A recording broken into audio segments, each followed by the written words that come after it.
नमस्कार, जी मध्य प्रदेश छत्तीसगढ़ देख रहे हैं आप। आपके साथ मैं हूं विकास ब्रजेश सक्सेना। राम धर्म के प्रतीक हैं और रावण अधर्म का। राम बुद्धि के प्रतीक हैं और रावण सहज प्रवृत्ति का। राम आत्मा के प्रतीक हैं और रावण अहम का। राम प्रेम के प्रतीक हैं तो रावण सत्ता का। राम मानवों में श्रेष्ठ हैं और रावण राक्षसों में। इसलिए ये राम भगवान हैं और रावण राक्षस है। तभी तो दोनों के बीच संघर्ष होना लाजमी था और रावण का अंत होना जरूरी। आज विजयदशमी के मौके पर देश भर में रावण के पुतले दहन के लिए तैयारियां हो गई हैं और इसी के साथ संदेश देने की कोशिश की जा रही है कि बुराई कितनी भी बड़ी क्यों ना हो, अच्छाई के सामने उसे झुकना ही पड़ता है।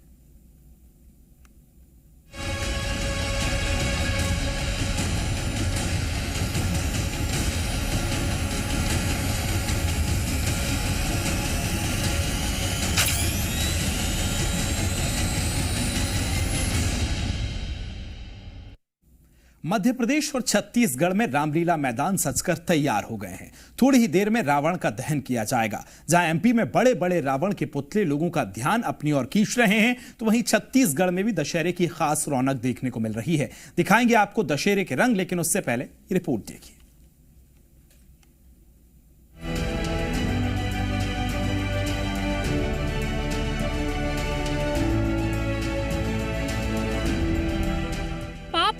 पुण्य की जीत, असत्य पर सत्य की जीत। आज देश भर में विजयदशमी का त्योहार मनाया जा रहा है, जिसको लेकर तमाम लोगों में अलग ही जोश है। अलग अलग जगहों में बड़े बड़े आयोजनों का इंतजाम किया गया है, जिसको लेकर तैयारियां लगभग पूरी हो चुकी हैं। हिंदू मान्यताओं के अनुसार ये त्योहार भगवान राम के रावण वध करने की खुशी में मनाया जाता है। इस दिन अलग अलग जगहों पर रावण के पुतले बनाकर उसका दहन किया जाता है। तो वहीं मध्य प्रदेश छत्तीसगढ़ में भी त्योहार को लेकर तैयारियां लगभग पूरी कर ली गई हैं।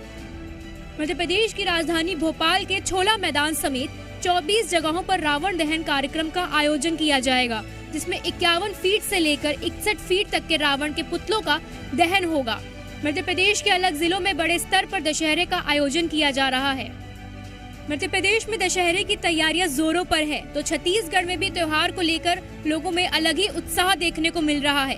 प्रदेश की राजधानी रायपुर में छत्तीसगढ़ के सबसे ऊंचे रावण का दहन किया जाएगा, जिसमें सीएम भूपेश बघेल भी शामिल होंगे।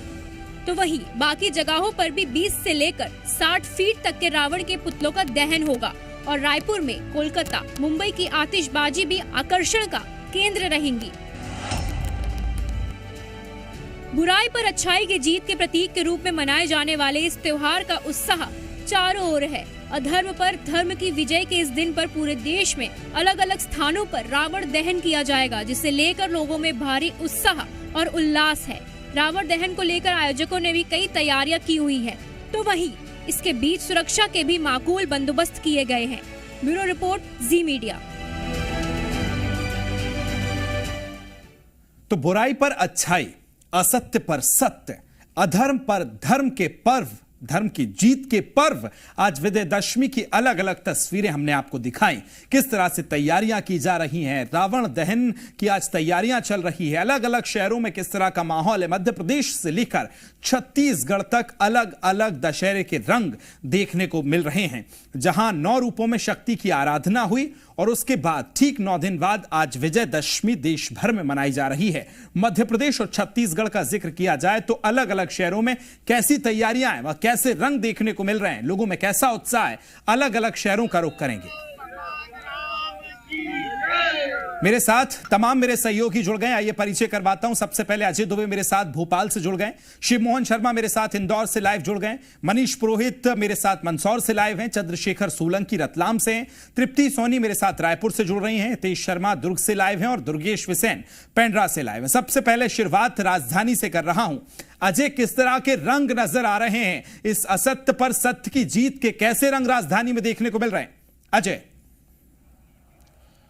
देखिए, बुराई पर अच्छाई की जीत और असत्य पर सत्य की जीत का प्रतीक विजयादशमी पूरे देश सहित राजधानी भोपाल में करीब 2 दर्जन स्थानों पर मनाया जाएगा। उसे लेकर तैयारियां पूरी हो चुकी हैं। जैसे शाम का वक्त होगा, प्रदोष काल में रावण दहन किया जाएगा। आज का दिन बेहद महत्वपूर्ण हो जाता है, क्योंकि कहते हैं कि 9 दिनों तक माँ दुर्गा की पूजा अर्चना के बाद जो है महिषासुर का भी माता ने वध किया था देवताओं के आह्वान पर, और रावण का भी वध भगवान राम ने किया था। और ये तस्वीरें आप देखिए, ये टीटी नगर स्टेडियम का है, और यहाँ पर आप साफ तौर पर देखिए किस तरह रावण, कुंभकर्ण और मेघनाथ का पुतला बनाया गया है, और उसे आज शाम के वक्त में जला दिया जाएगा। लोगों का आने का सिलसिला भी धीरे धीरे शुरू हो चुका है, क्योंकि लोग अभी से आ रहे हैं। चूँकि बेहद भव्य कार्यक्रम होता है यहाँ पर, बड़ी संख्या में तादाद में लोग भी होते हैं, तो चूँकि जगह यहाँ पर कम पड़ जाता है, भीड़ इतनी होती है।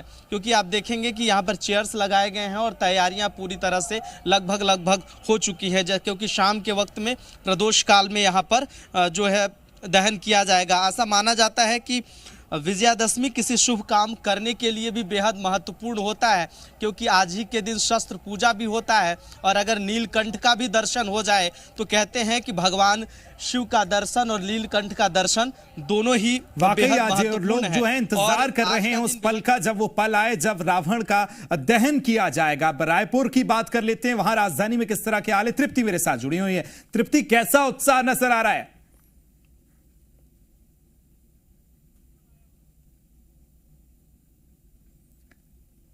तृप्ति, आवाज सुन पा रही हैं आप मेरी? चलिए, मुझे लगता है तृप्ति तक आवाज नहीं जा रही। शिव मोहन, आपके पास आ रहा हूं। आर्थिक राजधानी इंदौर, किस तरह से अभी माहौल है? लोग कितने उत्साहित नजर आ रहे हैं और कितने ऐसे पांडाल बनाए गए हैं जहां आज रावण दहन किया जाएगा?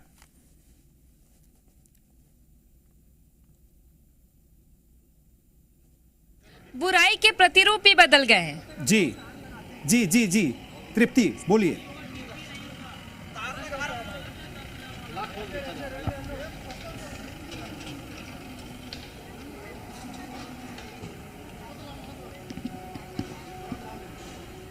नहीं जा रही आवाज।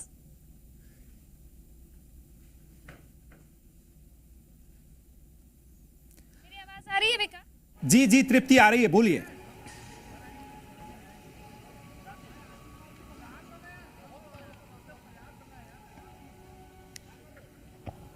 मेरी आवाज आप तक आ रही है विकास? जी तृप्ति, आ रही है, बोलिए।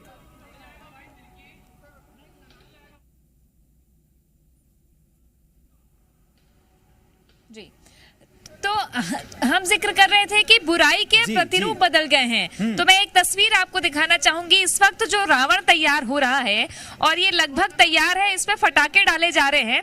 तो ये रावण है साइबर रावण। इस पे लिखा हुआ है, मैं हूं साइबर रावण, तुम्हारी अज्ञानता मेरी ताकत। तो 21वीं सदी है, ऑनलाइन का जमाना है, और लोग शिकार होते हैं ठगी के, ऑनलाइन फ्रॉड के। तो ये एक बड़ी बुराई इस वक्त है दुनिया भर में। तो ऐसे में राजधानी में साइबर क्राइम विंग ने एक बड़ी पहल की है, अच्छी पहल की है। ये रावण तैयार किया है, जिसमें एक मैसेज देने की कोशिश है कि कौन कौन से ऑनलाइन फ्रॉड होते हैं। इसमें हाथ में लिखा हुआ है, मूर्ख अपना ओटीपी बताओ।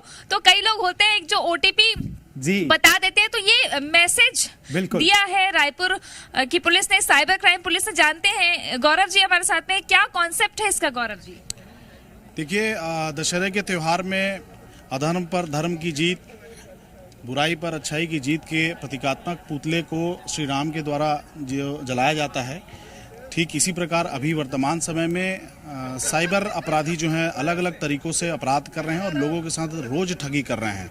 लोगों के पैसे अकाउंट से चुरा ले रहे हैं, या फिर उनका आईडी पासवर्ड चोरी करके उनके आईडी का गलत उपयोग करते हैं। रायपुर पुलिस में वरिष्ठ पुलिस अधीक्षक श्री प्रशांत अग्रवाल सर के निर्देशन में रायपुर पुलिस ने साइबर फ्रॉड के सभी जितने भी तरीके हैं, उसका रावण के सिर पर जो 10 सिर हैं उनमें अलग अलग अपराध के बारे में बताया गया है। और यह भी बताया गया है कि आज का वर्तमान साइबर रावण ही ओरिजिनल रावण माना जा सकता है, जिसको साइबर अवेयरनेस और साइबर जागरूकता के ही तहत उसको ख़त्म किया जा सकता है। तो जी इसमें आज एसपी सर जो हैं साइबर अवेयरनेस का एक जो हमारा प्रतीकात्मक जो तीर होगा उसके माध्यम से साइबर रावण को ख़त्म करेंगे। और हम सारे लोगों से अपील करते हैं कि आप अवेयर रहिए, तभी इस रावण का अंत संभव है। बिल्कुल। और अवेयरनेस के लिए एक बार फिर से देखिए, ये जो पूरा स्टाफ है ना, ये पुलिस स्टाफ है और ये पुलिस स्टाफ है जो यहाँ रावण तैयार कर रहा है। कितना वक्त लगा आप लोगों को इस रावण को बनाने में?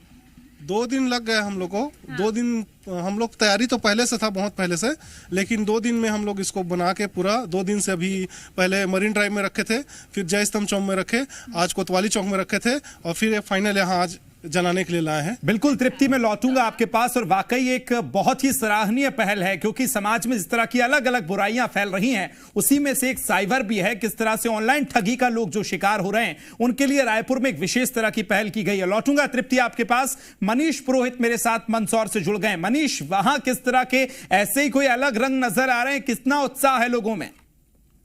जी बिल्कुल विकास, लोगों में बड़ा उत्साह देखा जा रहा है। हालांकि इस बार आचार संहिता है, लेकिन उसका कोई असर यहाँ उत्साह पे देखा नहीं जा रहा है। हालांकि नेताओं ने जरूर दूरी बना रखी है इस कार्यक्रम से, लेकिन ये देखें, आप सामने देख पाएंगे 75 फीट का रावण का पुतला, 41-47 फीट के मेघनाथ और कुंभकर्ण के पुतले। और हमारे साथ में यहाँ जो आयोजन समिति है उसके सदस्य भी हैं और इसमें अलग अलग समुदाय के सदस्य शामिल हैं जो कि इस कार्यक्रम को सफल बनाते हैं। हम जी आप किस तरह से इसमें लगे हुए हैं, कैसे कर रहे हैं, क्या क्या आपने मदद की है?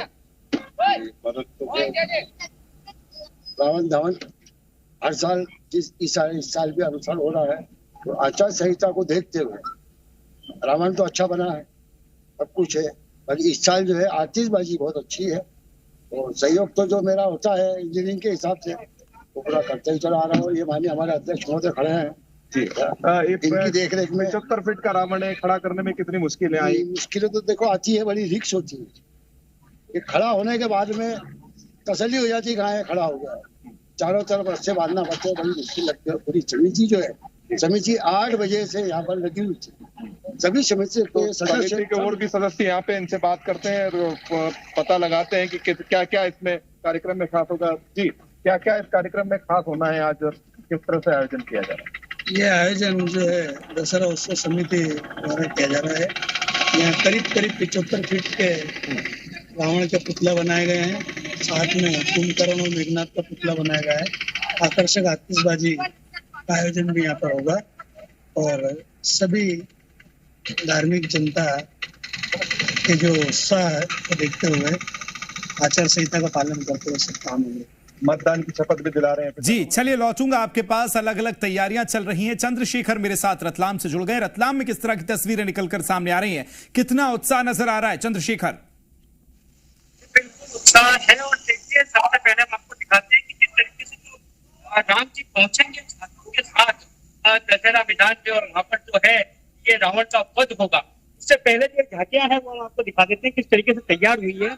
झांकियां भी अलग अलग तरह की है। देखिए, माता जी विसर्जन की जो प्रतिमा है वो सबसे आगे रहेगी, उससे पहले जो है राम रथ आगे रहेगा। उसके अलावा जो है झांकियां हैं, कम से कम जो है 6 झांकियां हैं यहाँ पर, जो कृष्ण की रासलीला की झांकियां हैं। इसके अलावा जो बजरंगबली जो है श्री राम और जो लक्ष्मण को लेकर के जा रहे हैं, उस तरह की झांकियां हैं। तो ये सब झांकियां जो है यहाँ तैयार हो चुकी है।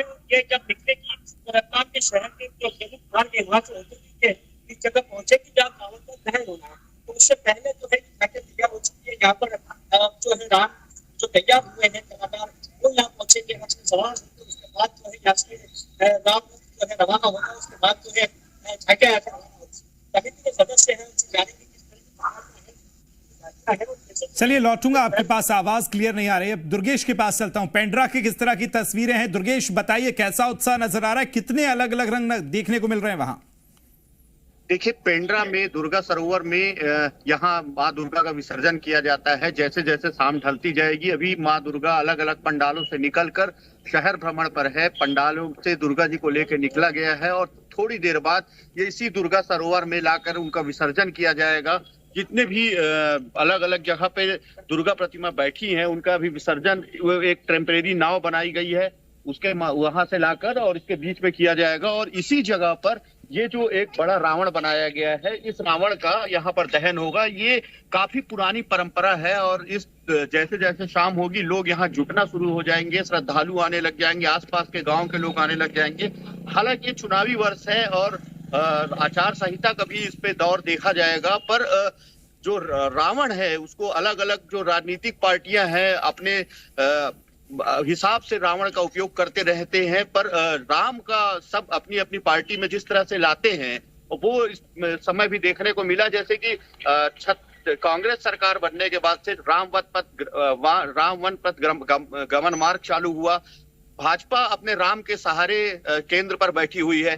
तो राम जरूर सबके हैं, लेकिन रावण किसका है ये अब तक पता नहीं चला। हालांकि उसके प्रतीक के रूप में हर साल रावण, मेघनाथ और कुंभकर्ण के पुतलों का दहन जरूर होता है। अच्छाई पे बुराई का जो बुराई की जो हार हर बार रावण के पुतले के रूप में जलाकर दिखाई जाती है और इसका माना यह जाता है कि इसी के साथ साथ बुराई हमेशा के लिए समाप्त हो जाएगी। हालांकि ये चुनावी वर्ष है और देखते हैं कि कितनी राजनीतिक लोग इस पे शामिल हो पाते हैं, इस पे थोड़ा सा संशय है। पर यहाँ बैठने की पूरी व्यवस्था बनाई गई है। इसके पहले स्थानीय विधायक और सांसद भी इसमें शामिल हो चुके हैं, पर इस बार शायद इन सब से दूरियां बनी रहेगी, क्योंकि बिल्कुल ये तैयारियां इस तरह से की गई हैं। और दुर्ग में किस तरह की तस्वीरें हैं, हितेश शर्मा मेरे साथ जुड़े हुए हैं। हितेश, जरा बताइए किस तरह की तैयारियां हैं। मां दुर्गा आज शहर भ्रमण पर भी निकलेंगी, क्या अभी वहां का अपडेट है? देखिए, बिल्कुल दुर्ग जो है पॉलिटिक्स की पाठशाला कहा जाता है और उसी पॉलिटिक्स की पाठशाला में रावण दहन भी एक बड़ी भूमिका निभाता है। आपको जान के आश्चर्य होगा कि पूरे दुर्ग जिले में 15 से ज्यादा स्थान ऐसे हैं जहां रावण दहन का कार्यक्रम होता है। और रावण के पुतले छोटे मोटे नहीं होते, हर पंडाल में, हर जगह जहां जहां रावण दहन होते हैं, रावण की ऊंचाई 70 फीट से ऊपर होती है। इस बार सबसे ऊंचा रावण जो है वो सिविक सेंटर भिलाई में बनाया गया है, जो कि 105 फीट ऊंचा है। आप मेरे पीछे देख रहे हैं, मैं इस समय रविशंकर स्टेडियम में खड़ा हूँ। 56 साल से ये परंपरा चली आ रही है। पिछले 56 सालों से यहाँ रावण दहन का कार्यक्रम होता रहा है और हर बार बड़े मंच बनाए जाते हैं, बड़े स्टेज होते हैं और बहुत बड़ी संख्या में लोग होते भी हैं। लेकिन इस बार रावण दहन का स्वरूप थोड़ा छोटा हो रहा है। हालांकि पुतले उतने ही बड़े हैं, लेकिन लोगों की आवाजाही बहुत कम हो गई है, ना के बराबर है। अभी स्टेडियम में खड़ा हूँ, 5:15 बज रहे हैं, लेकिन उसके बाद भी स्टेडियम में एक भी व्यक्ति अब तक पहुंचा नहीं है। उसका सबसे बड़ा कारण यह है कि चुनावी आचार संहिता है और यहाँ जो रावण दहन होते हैं वो जो प्राय जो रावण होते हैं दुर्ग और भिलाई में, वो पार्टियों के रावण होते हैं। मतलब राजनीतिक दल के जो नेता होते हैं वो उनकी अपनी अपनी एक समितियां हैं, अपनी अपनी कमेटियां हैं और वही लोग जो रावण दहन करते आए हैं। भिलाई की बात करूं तो शाही दशहरा होते हैं, जिसमें सरोज पांडे है, राष्ट्रीय जो नेता है बीजेपी की, उनकी भाभी है चारुलता पांडे, उनकी अपनी कमेटी है। सेक्टर 7 की बात करें तो प्रेम प्रकाश पांडे की कमेटी है। सेक्टर 5 की बात करें, सेक्टर 2 की बात करें, सेक्टर 9 की बात करें, तो अलग अलग सेक्टरों में ये रावण दहन होता रहा है। दुर्ग में भी 6 से ज्यादा ऐसे स्थान है जहां पर बड़े रावण दहन होते हैं। लेकिन इस बार आचार संहिता का साया होने के कारण अधिकतर नेता यहाँ नहीं पहुंच पाए हैं और शायद पहुंच भी ना पाए, क्योंकि तो आचार संहिता का असर जो है वो भी नजर आ रहा है। भोपाल में किस तरह से ये असर है, अजय अपडेट देंगे। अजय जरा बताइए, कितने जो रावण दहन के पुतले हैं जिनका दहन होना है वो भोपाल में सजाए गए हैं, वहां कितनी तैयारियां हैं? बिल्कुल, हम सीधे आपको पहले तस्वीरें दिखाएंगे। रावण की तस्वीरें हैं, मेघनाथ और कुंभकर्ण उनके साथ है और ये प्रतिमा पूरी तरह से तैयार हो चुकी है। और राजधानी भोपाल में करीब 2 दर्जन स्थानों पर रावण दहन किया जा रहा है। समाज में अनेक रावण हैं, राम को ढूंढना बेहद मुश्किल हो चला है और ऐसे वक्त में हर वर्ष हम रावण को जलाते हैं, लेकिन रावण दहन होने के बावजूद भी बुराइयां रह जाती हैं। हम कुछ लोग हैं, उनसे हम बातचीत करेंगे कि आखिर वो इतने पहले से आकर इंतजार कर रहे हैं चूंकि रावण दहन का, क्योंकि कुर्सियों पर बैठे हुए उनसे बातचीत करेंगे। सर, आज रावण दहन है, इंतजार इतने पहले से आकर इनसे बात रावण दहन है, आप लोग अभी से देखने आए। ये देखिए, बचपन याद आता है रावण को देखकर। आपके इसमें आवाज ही नहीं आएगी। कितने इतनी पहले से आप रावण दहन? जी अजय, आ रही आवाज, बोलिए उनको। आ रही आवाज जी। हाँ, इंतजार भी करते हैं और ये इसमें जो विशेष अलग अलग लोगों को सम्मानित किया जाता है साहित्य, कला, संगीत, खेल की पत्रकारिता में, तो उसको देखने में हम लोगों को आनंद मिलता है कि किसको सम्मानित किया जा रहा है। समाज में इतनी बुराइयां हैं, एक रावण दहन करने से लगता है खत्म हो जाएगा सारी चीजें। नहीं, रावण दहन तो प्रतीकात्मक है। समाज की बुराइयां अगर दूर करना है तो हमको स्वयं से शुरुआत करनी है। हर आदमी को खुद से शुरुआत करनी होगी, तब बुराइयां खत्म होंगी। ऐसे रावण दहन करने से नहीं होती है। राम को ढूंढना बेहद मुश्किल है आज के वक्त में, और रावण का दहन कर रहे हैं। लगता है कि एक रावण के दहन से सब कुछ ठीक होगा। बिल्कुल ठीक हो जाएगा। हर एक के अंदर में राम बसा हुआ है, और जो रावण है जो आपके अंदर बसा हुआ उसको भी खत्म करना है। बेहद साफ तौर पर है, रावण को खत्म करने की जरूरत है। अपने अंदर जो रावण बसा है उसे खत्म करने की जरूरत है। सर, क्या तैयारियां हैं, क्या कुछ है, और एक रावण के दहन से क्या लगता है राम को ढूंढना आज के वक्त में बेहद मुश्किल है। ऐसे समय में रावण को जलाकर क्या मैसेज, क्या संदेश? नहीं, सनातन धर्म में राम कभी भी हमेशा जीवित हैं, अमर हैं। इसलिए ये कहना गलत होगा कि साहब राम को हम कहाँ ढूंढेंगे। राम तो हमेशा हैं, और 5000 साल पहले उन्होंने ये कार्रवाई कर दी थी रावण को मारने की। आज टीटी नगर दशहरा मैदान में बहुत ही शानदार तरीके से हम यहाँ दशहरा उत्सव मना रहे हैं, और ये सिर्फ भोपाल में नहीं पूरे भारत में बड़े उत्साह के साथ मनाया जाता है।